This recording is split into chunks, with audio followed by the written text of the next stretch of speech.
뱃살 딱 요만큼만 잘라버리고 싶네.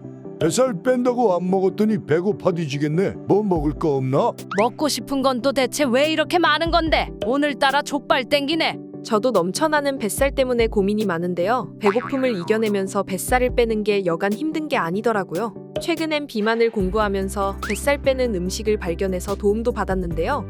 뭘 잘 먹어야 뱃살이 잘 빠지는지, 왜 조금만 먹어도 살이 찌는 건지, 또 어떻게 뺄 수 있는 건지 건강학생과 지금 함께 알아보겠습니다. 시작하기 전에 좋아요와 구독은 사랑입니다. 뱃살 제거에 도움이 되는 음식 첫 번째, 후추.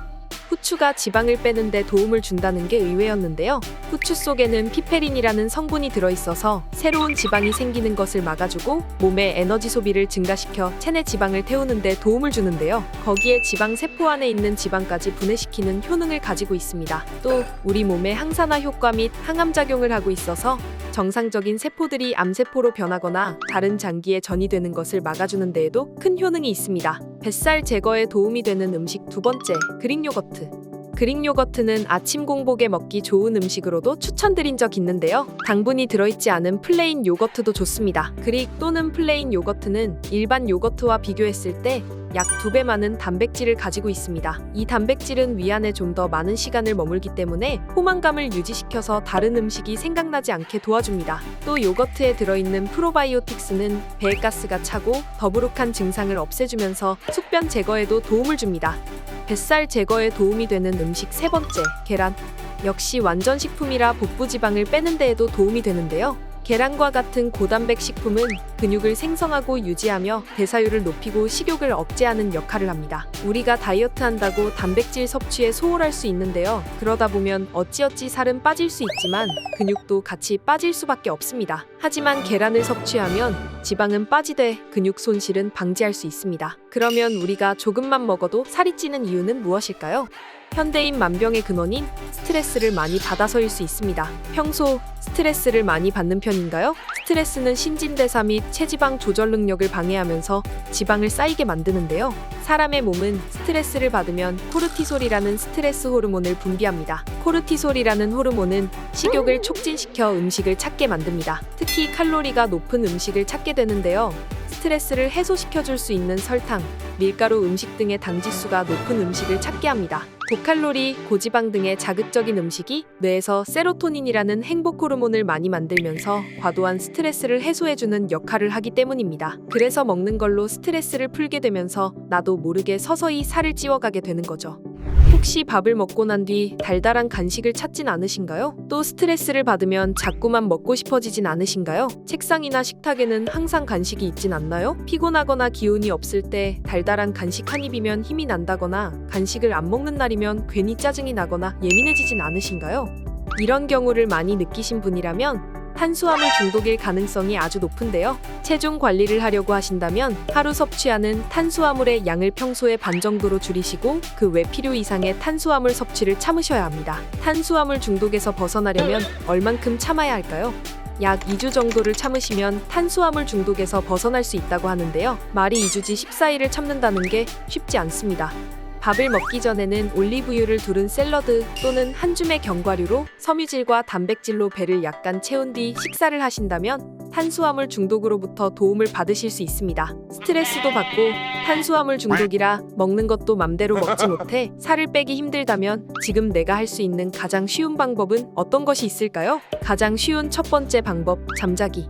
밤 10시부터 새벽 2시 사이에 우리 몸에서는 성장 호르몬이 나오는데요. 성장기 때에는 키가 클 수 있는 호르몬으로 쓰였다면 성인이 되어서는 우리 몸에 쓸데없는 지방을 태우는데 한몫하기도 합니다. 수면은 평균적으로 7시간 반 정도 취침하는 것을 권고하고 있는데요.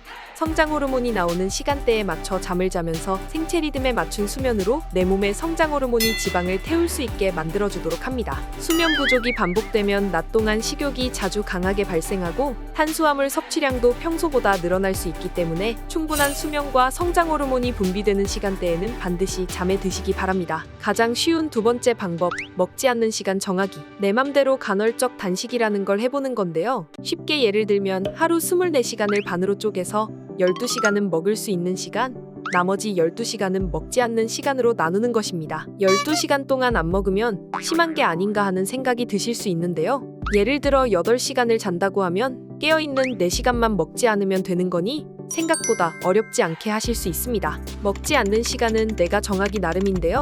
처음부터 오랜 시간 공복을 두는 것보다 방금 말씀드린 것처럼 12시간으로 시작해서 14시간, 16시간, 18시간으로 점차 늘려가시는 게 좋습니다. 하지만 20시간 이상 단식을 하는 것은 추천드리지 않습니다. 간헐적 단식의 목적은 공복 시간으로 우리 몸의 기관 중 가장 중요한 소화기 기관인 췌장을 잠시 쉬게 하는 것입니다. 먹지 않음으로써 피로했던 췌장이 쉬게 되고 인슐린 저항성을 떨어뜨리면서 체내 지방도 쌓이지 않게 할 수 있습니다. 가장 쉬운 세 번째 방법, 산책. 밥을 먹고 난 뒤 가볍게 30분 정도 산책을 하는 건데요. 밥을 먹고 난 뒤에는 혈당이 높게 올라가게 됩니다. 혈당이 심하게 올라가면 혈당 스파이크로 극심한 피로감이나 졸음이 올 수 있는데 이럴 때 몸을 움직이지 않고 가만히 있으면 그냥 살찌게 내버려 두는 것과 마찬가지입니다. 밥을 먹은 뒤에는 가볍게 산책을 해서 밥을 먹고 남아도는 혈당을 근육이 소비할 수 있도록 최대한 지방으로 쌓이지 않게 하는 것이 좋겠습니다.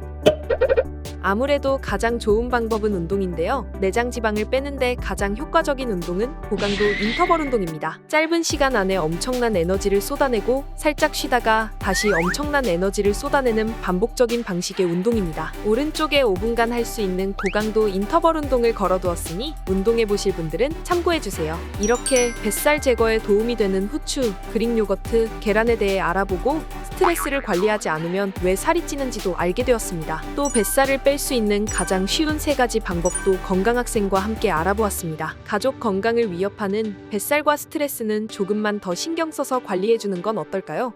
아직 화면을 보고 계시다면 구독과 좋아요, 댓글을 남겨주세요. 오늘도 건강학생의 컨텐츠는 계속됩니다. 우리 모두 건강하세, 우리 모두 건강학생.